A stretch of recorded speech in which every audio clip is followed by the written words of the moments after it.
2023 সালে এই সেপ্টেম্বর মাসেই তামিম ইকবালের সাথে কন্ট্রোভার্সি করে, তামিম ইকবালের সাথে খারাপ ব্যবহার করে, তামিম ইকবালের সাথে কত কিছুই না করেছেন সাকিব আল হাসান সহ বাংলাদেশের টিম ম্যানেজমেন্ট।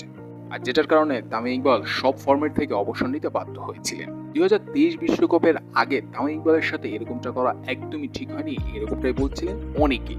আর সেটারই কর্মের ফল হাতে নাতেই পেয়ে গেলেন সাকিব আল হাসান। একটা বছর যেতে না যেতেই ঠিক সেই 2024 সালের সেপ্টেম্বর মাসে সাকিবকে অবসর নিতে হলো। কিন্তু সাকিবের এইরকম অবসর কি কেউ কাম্য করেছিলেন? সাকিবকে বলা হয় বাংলার রাজা, বাংলার কিং। রাজাদের কি এরকম অবসর হয়?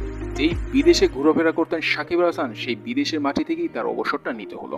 বাংলার রাজা বাংলায় ফিরতে পারছেন না, যেই বাংলাদেশকে রিপ্রেজেন্ট করেছেন সেই বাংলাদেশেই ফিরতে পারছেন না লাস্ট কয়েক মাস ধরে।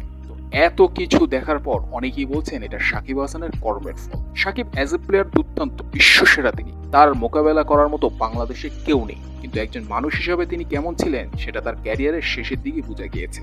2023 বিশ্বকাপের আগে তামিম ইকবালের সাথে অন্তত সাকিব যদি দাঁড়িয়ে থাকতেন বন্ধু হিসাবে, অ্যাজ এ প্লেয়ার হিসাবে, তাহলে আজকে সাকিবের এই পরিণতি হয়তো বা হতো না। যেই ভামকিগুলো সাকিব হাসান 2023 বিশ্বকাপের আগে দেখিয়েছিলেন সেটার খেসারত এখন হারে হারে দিতে হয়েছে তাকে। এই জন্যই অনেক জ্ঞানীরা বলেছেন যে যখন সময় ভালো যায় তখন আশপাশের বন্ধুগুলোকে দূরে সরিয়ে দিও না, তাহলে তোমার যখন খারাপ সময় শুরু হবে তখন আশপাশে তুমি কাউকে পাবে না।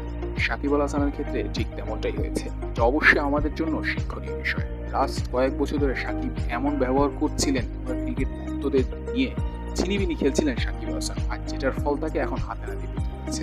ব্যাটে বলে পারফর্ম হচ্ছিল না, মানসিকভাবে অস্বস্তিতে ছিলেন, একের পর এক দুঃসংবাদ পাচ্ছিলেন, ব্যক্তিগত জীবনে টানাপোড়া চলছিল, সব কিছুতে এক অগোছালো হয়ে পড়েছিলেন সাকিব আল হাসান। আর লড়াইয়ে টিকতে পারলেন না সাকিব হাসান। শেষমেশ ইন্টারন্যাশনাল ক্রিকেটকে বিদায় বলতে হলো সাকিব হাসানকে।